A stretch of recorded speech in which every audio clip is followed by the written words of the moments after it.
Hello বন্ধুরা, আমি আবারও চলে এসেছি আর একটা নতুন ভিডিও নিয়ে। আশা করি সবাই ভালো আছো, আমিও ভালো আছি। আমার আজকের রেসিপি মালপোয়া। ময়দা আর সুজি দিয়ে এই সহজ মালপোয়াটা আমি কিভাবে তৈরি করেছি সেটাই আজকে শেয়ার করব। আমার এই ভিডিওটা দেখে যদি তোমরা মালপোয়া বানাও তাহলে তোমাদের মালপোয়াগুলো এরকম ফুলবে আর খেতেও হবে খুব সুন্দর, ওপর থেকে মুচমুচে আর ভিতর থেকে রসে ভরা। তবে দেখে নাও আমি কেমনভাবে মালপোয়াটা তৈরি করেছি। দেখতে দেখতে ভালো লেগে থাকলে ভিডিওটাকে লাইক করো আর চ্যানেলটা সাবস্ক্রাইব করে আমার পাশে থেকো।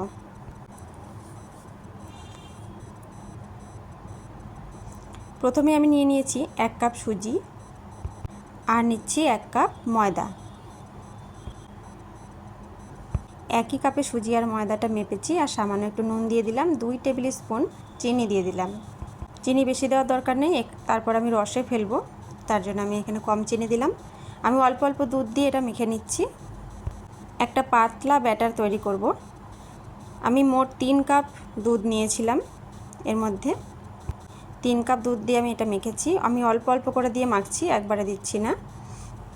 যেই কাপে আমি সুজি আর ময়দা নিয়েছি সেই কাপেরই আমি 3 কাপ দুধ এখানে ব্যবহার করব।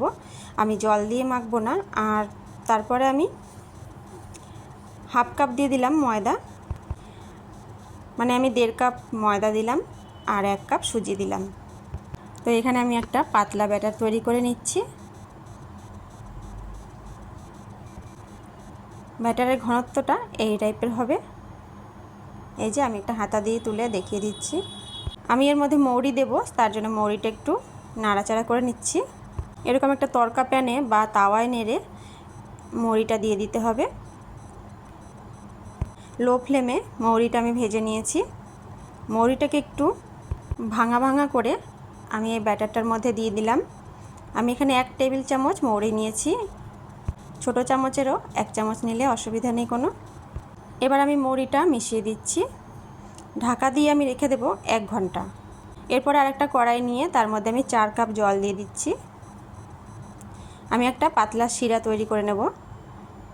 আর দিয়ে দিচ্ছি 1.5 কাপ চিনি আর দিয়ে দিচ্ছি 2টো এলাচ ফাটিয়ে। আমি মালপোয়াটা রসের মধ্যে ডুবিয়ে রাখবো না, তার জন্য আমি অল্প শিরা বানিয়ে নিয়েছি।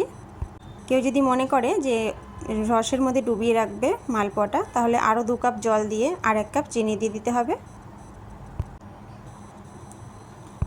10 মিনিট মতন ফুটিয়ে আমি একটা পাতলা শিরা তৈরি করে নেব। শিরাটা তৈরি হয়ে গেছে। একটা পাতলা চটচটে শিরা তৈরি করব। এখানে একতারের শিরা তৈরি করব না, হালকা একটু চটচটে হলেই হয়ে যাবে। শিরাটা সাইডে রেখে দিয়েছি।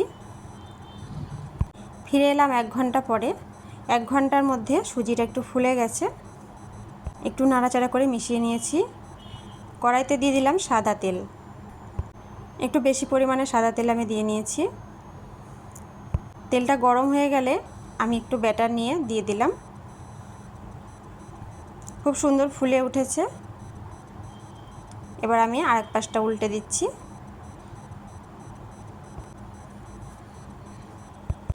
এক এক করে সবগুলো আমি ভেজে নেব। আমি প্রথমে একটা একটা করে ভাজছি, পরে আমি 1-2টো করে ভেজে নেব। আবার একটা ব্যাটার আমি দিয়ে দিলাম। হাতার সাহায্যে বা যে কোনো কিছুর সাহায্যে ব্যাটারটা দিয়ে দিতে হবে। আমি একটা ছোট কাপ ব্যবহার করেছি।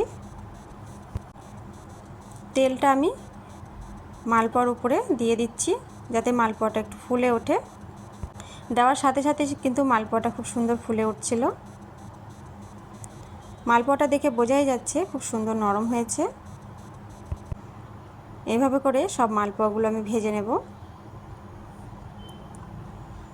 আজকে আমি রসে ভরা মালপোয়া তৈরি করে দেখাচ্ছি। কেউ যদি চ্যাপ্টা মালপোয়া দেখতে চাও তাহলে আমাকে কমেন্ট করে জানিও, আমি সেটাও করে দেখাবো।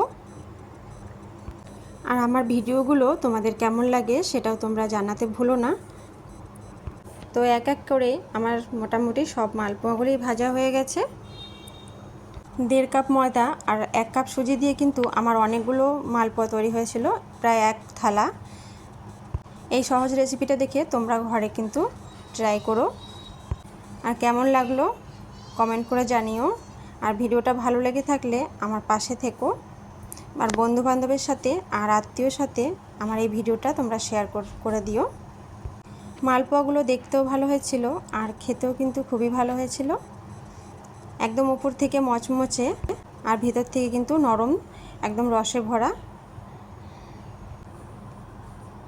আশা করি আমার এই রেসিপিটা তোমাদের ভালো লেগেছে। এতক্ষণ আমার সঙ্গে থাকার জন্য, আমার ভিডিও দেখার জন্য তোমাদের অনেক ধন্যবাদ। আবারও চলে আসবো অন্য কোনো ভিডিও নিয়ে, অন্য কোনো রেসিপি নিয়ে। ততক্ষণ সবাই ভালো থেকো। আজকের মতন এখানেই শেষ করছি। নমস্কার।